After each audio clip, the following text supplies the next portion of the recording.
भगवते वासुदेवाय। ओम नमो भगवते वासुदेवाय।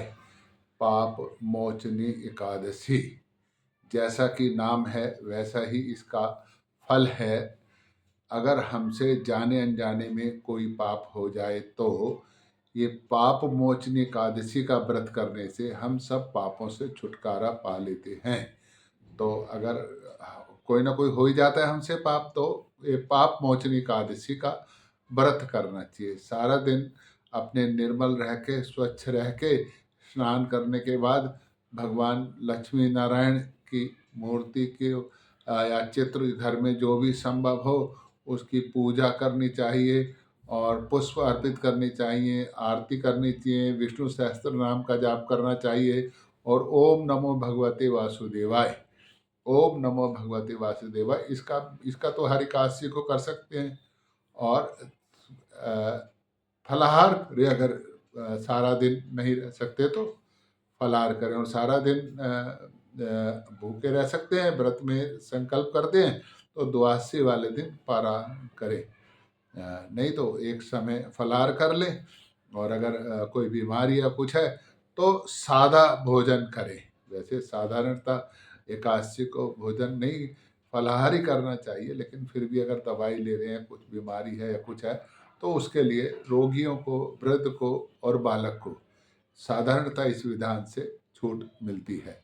लेकिन मन अपना निर्मल करके एकादशी वाले दिन, वैसे भी कहा गया है कि एकादशी वाले दिन अल्पाहार करना चाहिए, मतलब कम खाना चाहिए। निराहार रहे तो बहुत अच्छा होता है, क्योंकि उस दिन सूर्य और चंद्रमा की गति इस प्रकार की होती थी, वो समुद्र पर विशेष, जल पर विशेष प्रभाव डालती है और पेट में साधारणतः जल होता है तो वो एसिडिटी फॉर्मेशन होने की या जलन होने की इस प्रकार की होती है। तो ये हमारे ऋषियों ने, जो मैं तो उनको साइंटिस्ट का, वैज्ञानिक कहूँगा, चिकित्सक थे, उन्होंने ये आयुर्वेद के अनुसार कहा कि भाई अगर एकादशी को निराहार रहेंगे तो अपना स्वास्थ्य जो है और अपनी जो इम्यूनिटी है वो मजबूत होगी। और एक कथा भी है, एकादशी कथा सुनने से भगवान प्रसन्न होते हैं और अपने को आत्मबल मजबूत होता है। एक समय की बात है, एक चैत्र मास नामक रमणीक वन था। वहाँ पर राजा इंद्र अपनी अप्सराओं और देवताओं के साथ विचरण कर रहे थे, घूम रहे थे और अपने रास रंग महोत्सव मना रहे थे, रंगों महोत्सव मना रहे थे। तो वहाँ पर एक उस वन के जो रमणीक बाग था उसके साथ एक वन था। वन में मेघा नामक ऋषि एक तपस्या कर रहे थे, युवा तपस्वी थे, तपस्वी कर रहे थे। तो कामदेव की नज़र उन पर पड़ गई, तो उन्होंने कहा कि इनकी तपस्या भंग करते हैं। और वहाँ पर मेघ घोषा नामक एक अप्सरा को भेजा और वो नृत्य करने लगी, तो वो ऋषि की तपस्या भंग हुई और 57 वर्ष तक ऋषि उनके साथ आनंद विहार करने लगे। अब जैसे ही मेघा, उसको ऋषि अप्सरा को पता चला कि मैं तो यहाँ 57 वर्ष हो गए, मेरे को वापस स्वर्गलोक में जाना चाहिए, तो उन्होंने ऋषि से आज्ञा मांगी। अब जैसे ही ऋषि से आज्ञा मांगी तो उनको एकदम उनके कान के पास चींटी सी रहेगी कि अरे ये क्या हो गया, मेरी तो तपस्या भंग हो गई। अब उन्होंने सब देखा भी 57 वर्ष में इस अप्सरा के साथ भोग करा है और यही अप्सरा जो है मेरे तपस्या भंग करने का कारण है। तो ऋषि बड़े क्रोध में आ गए और उन्होंने उसको कहा कि तूने मेरी तपस्या में विघ्न बाधा डाली है, तो तू जाकर के पिशाचनी हो जा। अब जैसे ही ऋषि ने उसको कहा तो उसका रूप रंग ही बदल गया, पिशाचनी जैसा हो गया। अब वो बड़ी करे कि प्रभु मेरा कोई कसूर नहीं है, मैं तो कामदेव के कहने पर आई थी।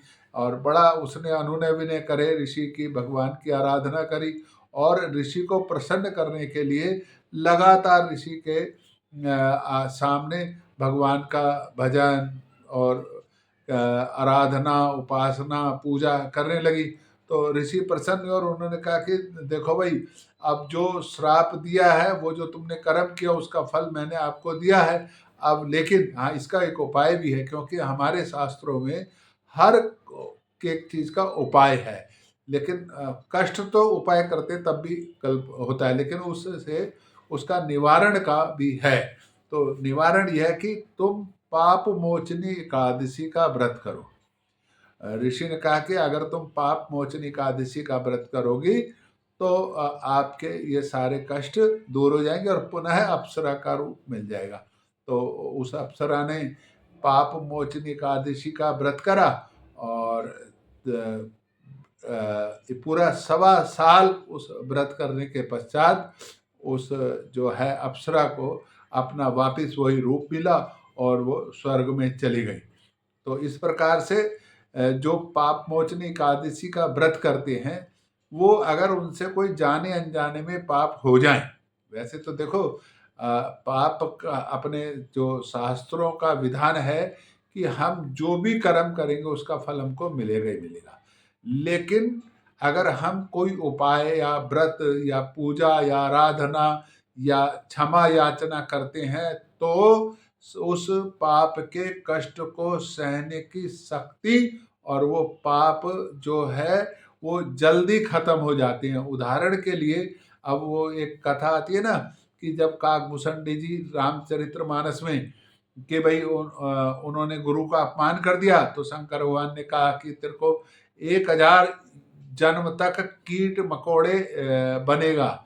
तो अब गुरु ने जब उनको आराधना की तो शंकर भगवान ने कहा भाई देखो अब श्राप तो दिया इसके उसके कारण, लेकिन हाँ और ये 1000 वर्ष तक कीट मकोड़े बनेगा भी, लेकिन ये हर जन्म की कथा को भूलेगा नहीं और जितना भी इसने ज्ञान प्राप्त करा उस ज्ञान को भी नहीं भूलेगा और जल्दी जल्दी से ये वो योनियां बदलता मतलब उस योनि में ज़्यादा समय नहीं रहेगा।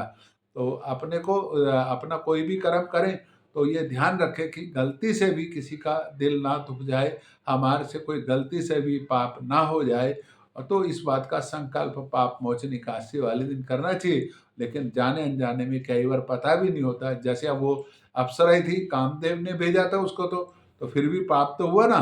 तो लेकिन पाप मोचन एकादशी का व्रत करने से उसके कष्ट दूर हो गए, उसको पुनः स्वर्गलोक में स्थान मिल गया। तो जो भी पाप मोचन एकादशी का व्रत करते हैं और उसका पूरा नियमों का पालन करते हैं और शास्त्रों अनुसार विधि से ये पूजा पाठ करते हैं तो उनको निश्चित रूप से पाप मोचन एकादशी का फल मिलता है, उनके पापों का नाश होता है। भगवान विष्णु जो ये कथा सुनते हैं उन पर बहुत प्रसन्न होते हैं, जो पाप मोचन एकादशी का व्रत सुनते हैं या कथा सुनते हैं, व्रत करते हैं, उन पर भी प्रभु प्रसन्न होते हैं। और जो कथा सुनाते सुनते हैं और प्रचार प्रसार करते हैं उन पर भी भगवान देखो धर्म का पालन करना, धर्म का प्रचार प्रसार करना और धर्म के अनुसार आचरण करना, इन तीनों को जो हम करते हैं तो फिर भगवान हम पर प्रसन्न होते हैं। तो हम धर्म की रक्षा करें, धर्म का प्रचार प्रसार करें, धर्म का पालन करें। एक बार पुनः आप सभी को पाप मोचन एकादशी की बहुत बहुत बधाई।